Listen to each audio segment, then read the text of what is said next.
Welcome to Saving America. This is your host, Dr. David D. Schein. Our series of interviews for Saving America establishes that the world is full of interesting people. Once you hear from our next guest, I'm sure you'll agree that he deserves the title of interesting person. Saving America welcomes Ken Good, who's on the board of Professional Bondsmen of Texas. Ken graduated from Hardin-Simmons University, then earned his master's education degree at Tarleton State University in 1989, earned his law degree from Texas Tech, where he was a member of the Texas Tech Law Review. Mr. Good has argued cases before the Supreme Court of Texas and the Texas Court of Criminal Appeals, along with numerous other courts of appeals. He's the author of Good on Bail, a practice guide created for the bail industry professionals.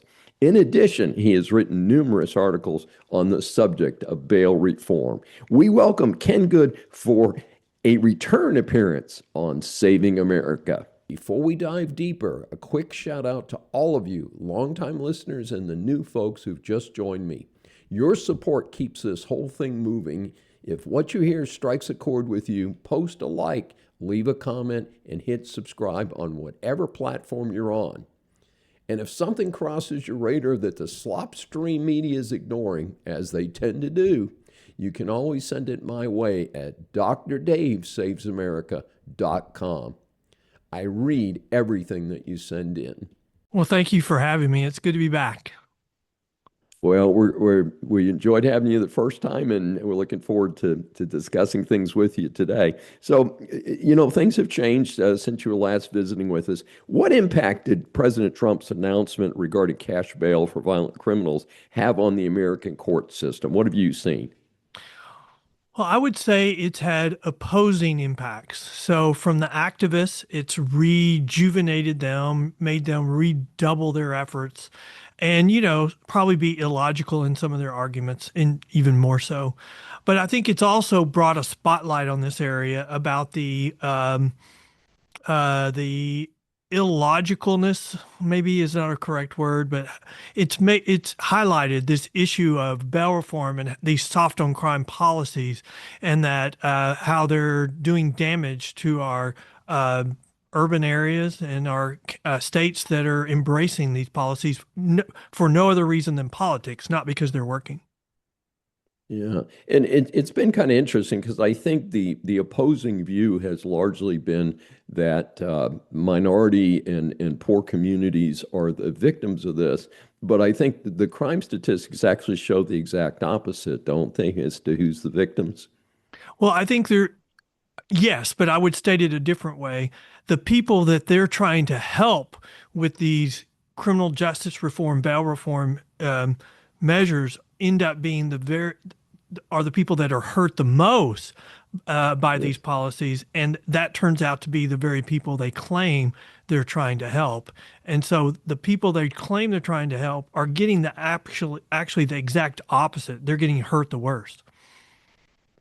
Yeah, because it's kind of interesting, and one of the things that we've seen, in the press is that a lot of the people who are the most vocal spokespersons, as people point out, often live in gated communities and have bodyguards and things, and those are not the people who are designed to help the situation, are they? But they're making arguments that are not based on logic. They're making arguments Sure. that seem like they're just poll-tested rhetoric that's intended to cut off any debate.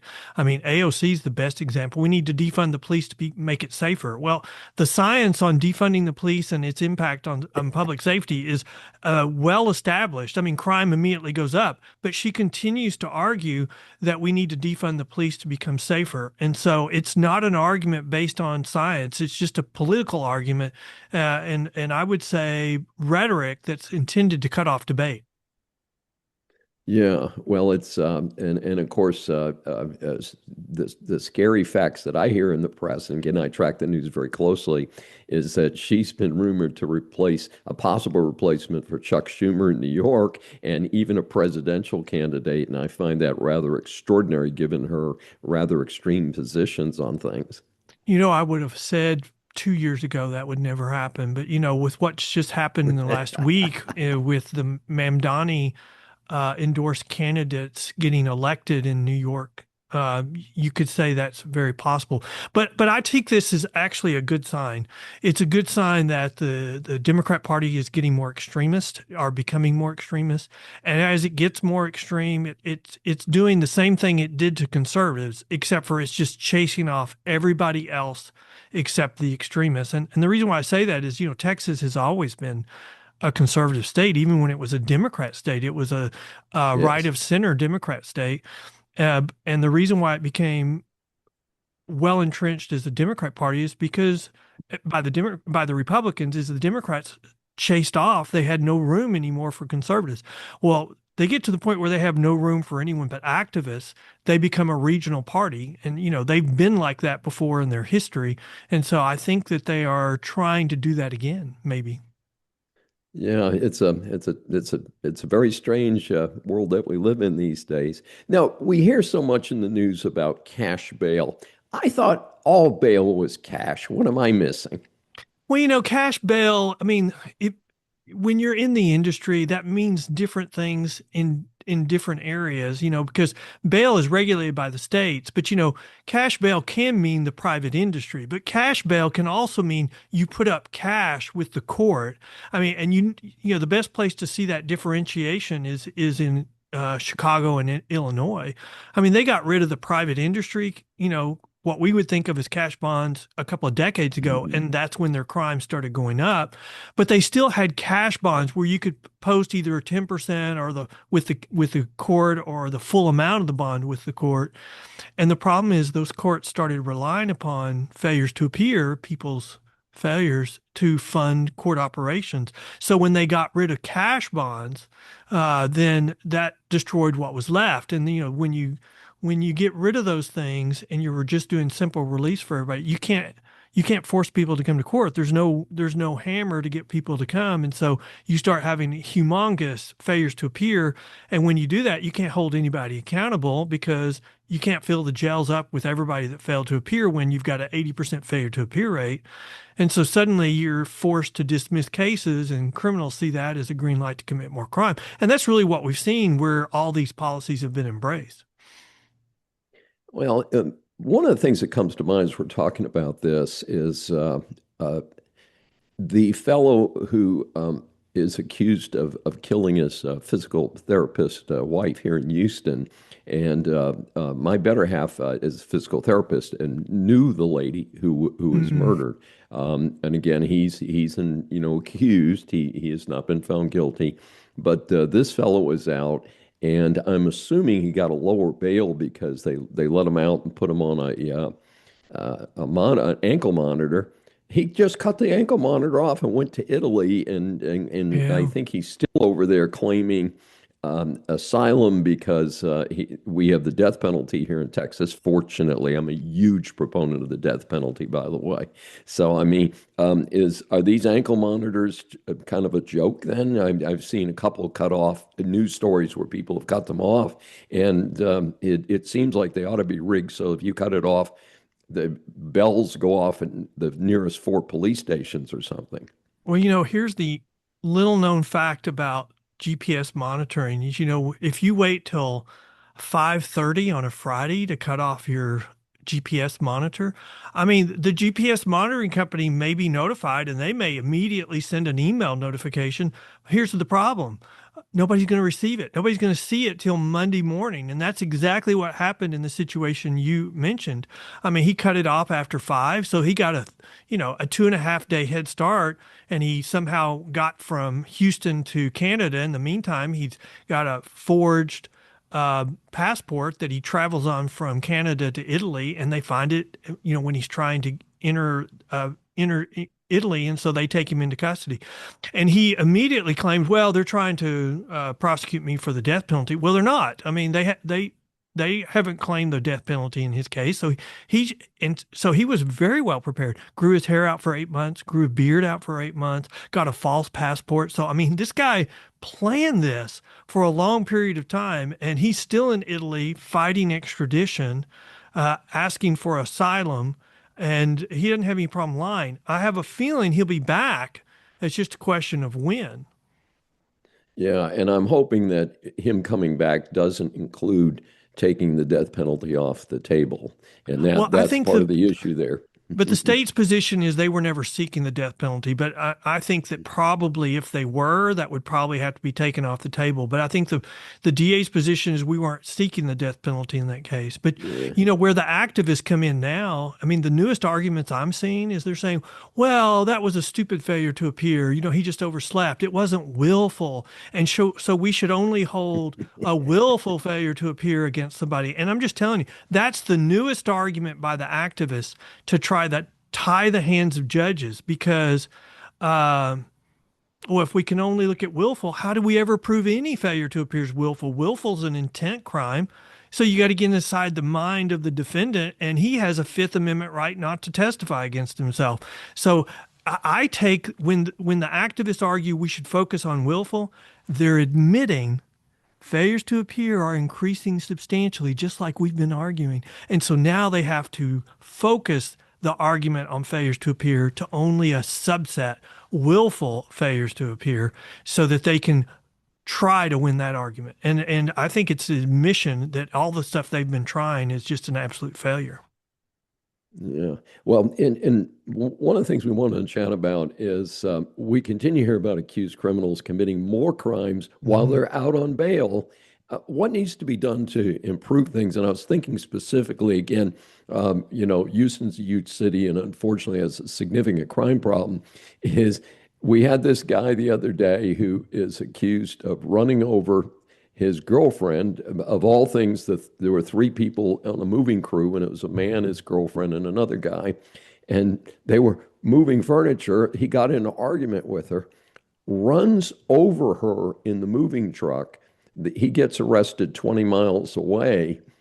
And I did some research on the backstory for one of my Saving America pieces, and he was out on bail for having been arrested for dumping using the same moving truck to dump stuff in a vacant lot, not a legal dumping area.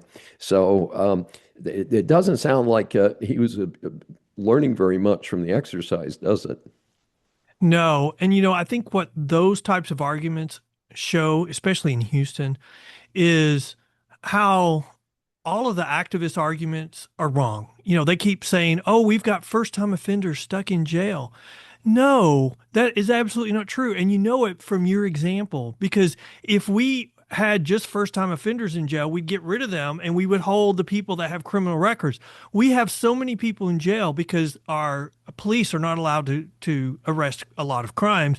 Crime is increasing. So we're now having to let repeat offenders out of jail to prevent the jail from being so overcrowded. We're already sending people to Louisiana from Houston to hold them. So it's just to keep it from getting worse. I mean, the reality is it needs to get worse for a little period of time, have more people in jail, and then the criminals will react and they will change their posture. The problem is the politicians are not willing to do that right now. Yeah.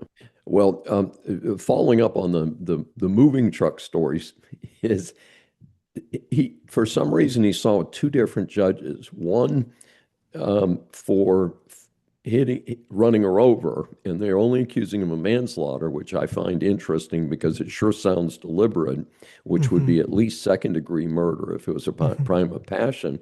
And then number two, they said failure to stop after he hit her and render aid. And in each case, the two different judges issued $60,000 bonds.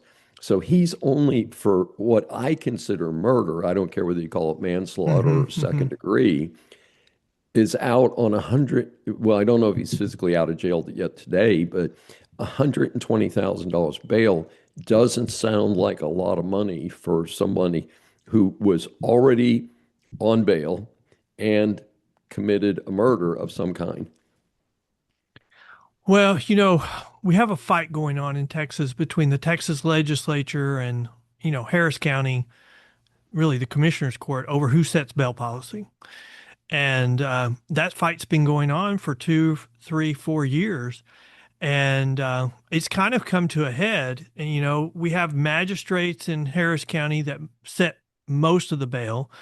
But we passed a bill in the last legislative session that says if you're a Chapter 54 magistrate, you can't magistrate certain offenses, including murder, manslaughter. So, the magistrate wouldn't be able to set that bond. They would have to go to the district court or a district court judge to have that bond set. So that may be why you have two different judges that set the bail. And I think that's probably a good thing because, the first two cases under the new Texas Constitution where you can deny bail, they were both in Houston. Both had motions filed by the DA. They were both involved high school kids, but in both situations, the judge denied bail and held them in pretrial.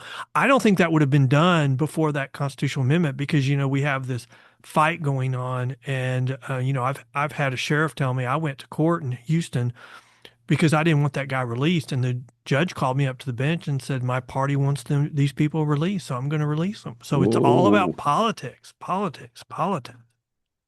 Well, and something that's probably tangential to our discussion today is the fact that Texas is one of the few states where we have pure political elections for judges. A lot of states, we have people that are appointed by the legislature, and then they stand for up or down elections periodically and things like that. But our system is partisan, and it is interesting because you made parting reference to it a few minutes ago, is that we do seem to be having a political swing here in Houston, Harris County, where during the last election, judicial elections, almost every Democrat who was opposed by a Republican, the Republican was elected. Hmm. And the best we can tell is this was directly related to the public catching on to the fact that there are a lot of no cash bails and liberal and low bail settings, and just letting people out on the street who have tough records and ought to be under a little bit more restraint. There was a So I think the group that public's catching on. Well, there was a group that was running ads during this last election cycle, and they picked all of our major metropolitan areas to run those ads, and they were very, very powerful, highlighting the inequities that you've mentioned and you've touched on, and they ended with vote Republican on judges, vote Republican on judges. The problem is they ran those ads in Bexar County as well, and none of the Democrat judges in Bexar County had any opponents. So they were running, so they kind of threw away their money in Bexar County. But they were very effective, like you mentioned, in Harris County. And I think, and like you said, almost every judge that had a Republican opponent lost. But what we've done since then also is we've, as a part of the legislative package that was passed this last session, we now added to the judicial canons or the Judicial Ethics Commission, they can review complaints on judges that they're not following the bail policies set by the Texas legislature. And so that can be grounds for removal. But if someone files a complaint, the statute mandates that the judge has to be temporarily removed during the investigation. So that puts a lot of pressure. It used to be just an election. You mentioned we have partisan elections for judges. That's all it took for putting pressure on them to be law and order. We're now in this period of time, which I think is ending, where the politics is a little bit to the opposite direction in our urban areas. But I think, like you mentioned, it's coming to an end. And, it's self-correcting. The public always demands law and order. And if we don't have it for very long, the public will step in and demand it. And I think that's what's happening.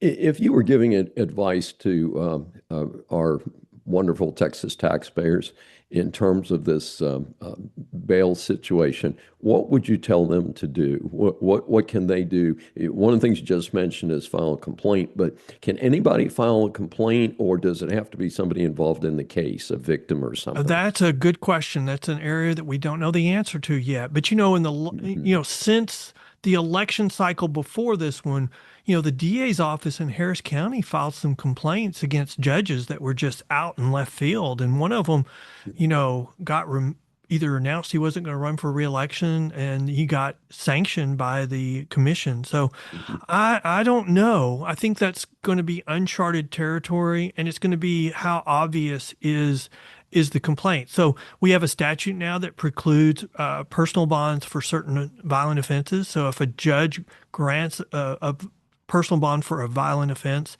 and someone from Joe Q Public files a complaint, I mean, that seems to be a laydown. I'm not sure that they would say, oh, well, that's not going to go anywhere because it was not filed by someone. And so I think that it's going to depend on the complaint. So is what I think. But the first one has not been filed, so it's uncharted territory. Going to be a fascinating process. Well, Kenya, as you know, we try not to abuse our guest time. How can my audience get more information about you and your organization? Well, we have our own website called pbtx.com, the Professional Bondsman of Texas, pbtx.com. We have a blog where we highlight important criminal justice stories. We have our own podcast. There's a link on our menu, or you can just go directly to thebellpost.com. Thebellpost.com. You know, we talked about what's willful failure to appear, and we're fixing to do a bunch of podcasts on what willful is and why that's suddenly become an issue. And we're going to take that apart and put it back together. And I don't think the activists will like that when we're done. All righty. Well, we're looking forward to it. This is Dr. David D. Schein for Saving America. Thanks for joining us. Be sure to like, comment, and subscribe on YouTube at Dr. Dave Saves America for extra content.